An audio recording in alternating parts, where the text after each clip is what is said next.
you probably noticed I don't feel about that war the way we were told we were supposed to feel about that war, the way we were ordered and instructed by the United States government to feel about that war. You see, I'll tell you, my mind doesn't work that way. I got this real moron thing I do. It's called thinking. And I'm not a very good American because I like to form my own opinions. I don't just roll over when I'm told to. Sad to say, most Americans just roll over on command. Not me. I have certain rules I live by. My first rule, I don't believe anything the government tells me. Nothing. Zero. Nope.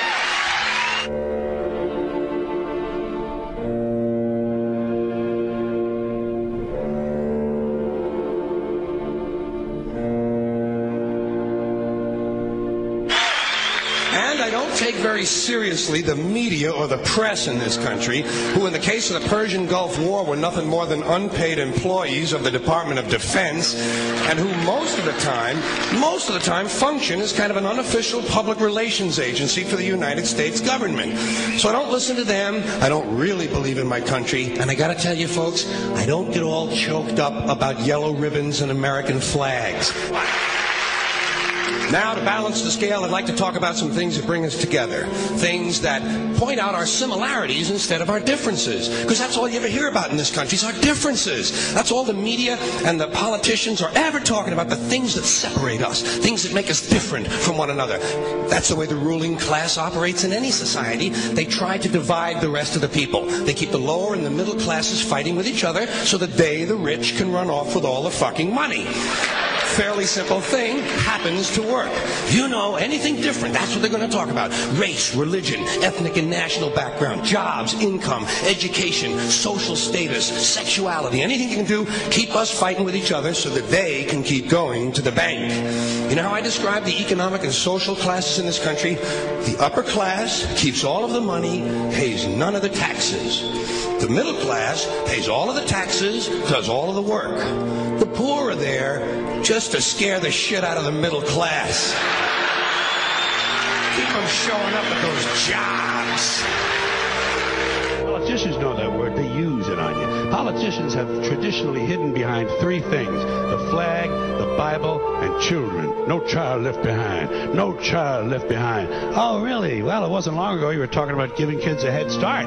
Head start, left behind. Someone's losing fucking ground here. But there's a reason. There's a reason. There's a reason for this. There's a reason education sucks, and it's the same reason that will never, ever, ever be fixed. It's never going to get any better. Don't look for it. Be happy with what you got. Because the owners of this country don't want that. I'm talking about the real owners now. The big, the wealthy, the real owners, the big wealthy business interests that control things and make all the important decisions. Forget the politicians. They're irrelevant. The politicians are put there to give you the idea that you have freedom of choice. You don't. You have no choice. You have owners. They own you. They own everything. They own all the important land. They own and control the corporations. They've long since bought and paid for the Senate, the Congress, the state houses, the city halls. They got the judges in their back pockets, and they own all the big media news, all the big media companies. So they control just about all of the news and information you get to hear. They got you by the balls. They spend billions of dollars every year lobbying to get what they want. Well, we know what they want. They want more for themselves and less for everybody else. But I'll tell you what they don't want. They don't want a population of citizens capable of critical thinking. They don't want well-informed, well-educated people capable of critical thinking. They're not interested in that. That doesn't help them. That's against their interest. That's right. You know something? They don't want people who are smart enough to sit around the kitchen table and figure out how badly they're getting fucked by a system that threw them overboard 30 fucking years ago. They don't want that. You know what they want? They want obedient workers. Obedient workers.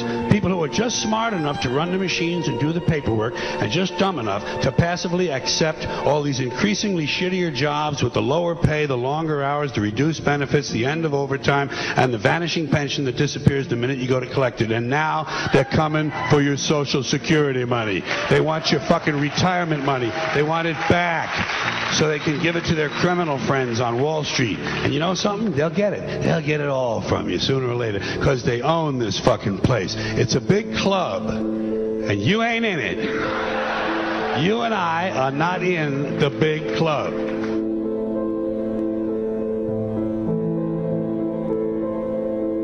The greatest form of control is where you think you're free when you're being fundamentally manipulated and dictated to. One form of dictatorship is being in a prison cell and you can see the bars and touch it.